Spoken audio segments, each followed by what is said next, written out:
اور فون اس کی طرف بڑھاتے ہوئے بولی نوال نام ہے میرا۔ جی مجھے فراز کہتے ہیں، آپ بے فکر ہو جائیں، آپ کی بائک آپ تک پہنچ جائے گی۔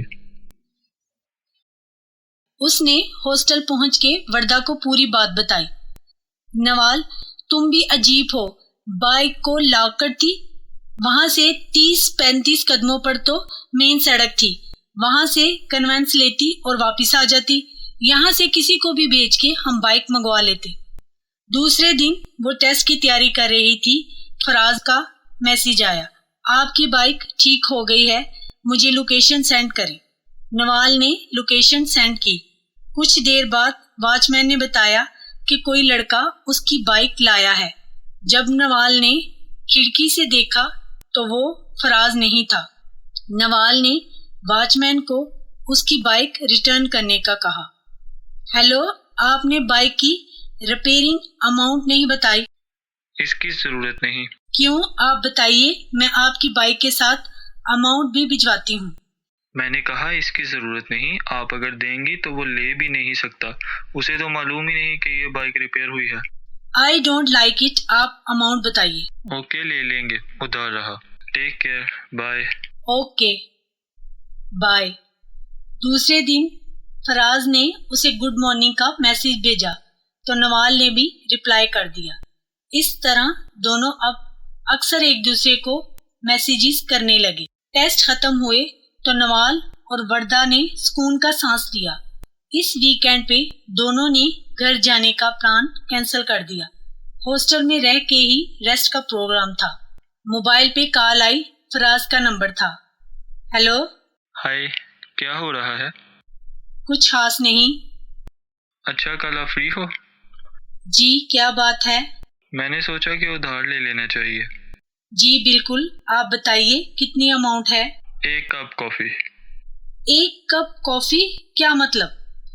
جناب اگر کل آپ فری ہیں تو 1 کپ کافی پلا دیں۔ اوکے، نوال ہنسنے لگی۔ ٹھیک ہے، کل ملتے ہیں 6 بجے کافی شاپ میں۔ ٹھیک ہے، کل ملتے ہیں۔ جی ٹھیک ہے، ادھار چکانا ہے، پہنچ جائیں گے۔ دوسرے دن دونوں کافی شاپ میں ملے اور دونوں کو ایک دوسرے کے ساتھ ٹائم گزرنے کا احساس ہی نہ ہوا۔ شام کے کھانے میں انہوں نے سنیکس لیے۔ نوال جب ہاسٹل واپس آئی تو وردہ سو چکی تھی۔ اب نوال اور فراز گھنٹوں فون پر بات کرتے، ایک دوسرے کو میسیجز شیئر کرتے۔ نوال ہر وقت فراز کے ساتھ بزی ہوتی۔ یار نوال، تم کیا ہر وقت اس کے ساتھ بزی ہوتی ہو؟ کیوں، کیا ہوا؟ ابھی کچھ ہونا باقی ہے؟ آج کل ہر وقت فون میں گھسی رہتی ہو۔ ایسا کچھ نہیں، میں بس اس میسیج کا رپلائی کر لوں، پھر کرتی ہوں تم سے بات۔ وہ پھر سے فون میں بزی ہو گئی۔ نوال ویکینڈ پہ گھر آئی تو ماں بابا بہت خوش ہوئے۔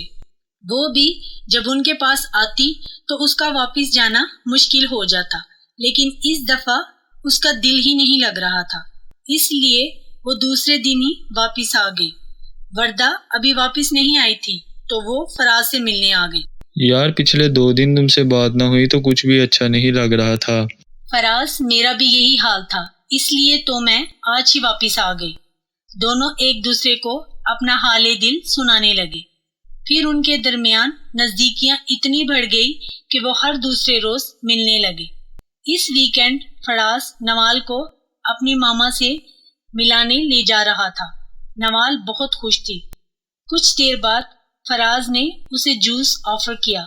نوال اتنی ایکسائٹیڈ تھی کہ اس کا کچھ بھی کھانے پینے کا موڈ نہ تھا، پر فراز کے کہنے پر اس نے جوس لے لیا۔ اس کا سپ لینے کے بعد اس کو اس کا ٹیسٹ اچھا نہ لگا۔ اس نے بمشکل تھوڑا سا پیا اور باقی فراز کی نظر بچا کے باہر پھینک دیا۔ جوس پینے کے کچھ دیر بعد ہی اس کی طبیعت خراب ہونے لگی۔ فراز کے مطابق اس کی طبیعت ٹریول کرنے کی وجہ سے خراب ہو رہی تھی۔ اس نے اسے پچھلی سیٹ پر ریسٹ کرنے کا کہا۔ پچھلی سیٹ پر آتے ہی اس کا سر بھاری ہونے لگا اور وہ ارد گرد سے بے خبر ہونے لگی۔ تھوڑی دور جا کے فراز نے ایک اور لڑکے کو گاڑی میں بٹھایا۔ واہ یار، کیا زبردست پیس ہے. وہ نوال کی طرف دیکھ کے بولا. بڑی محنت کی اس پر، 6-7 ماہ لگائے ہیں، پھر مچھلی جال میں پھنسی ہے. اور ساتھ ہی شیطانی کہکہا لگایا. کتنے میں ڈیل ہوئی؟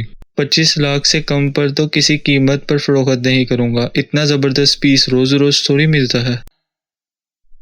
نوال نیم انودگی میں سب کچھ سن رہی تھی اور سمجھ بھی رہی تھی، لیکن اس کا جسم ساتھ نہیں دے رہا تھا.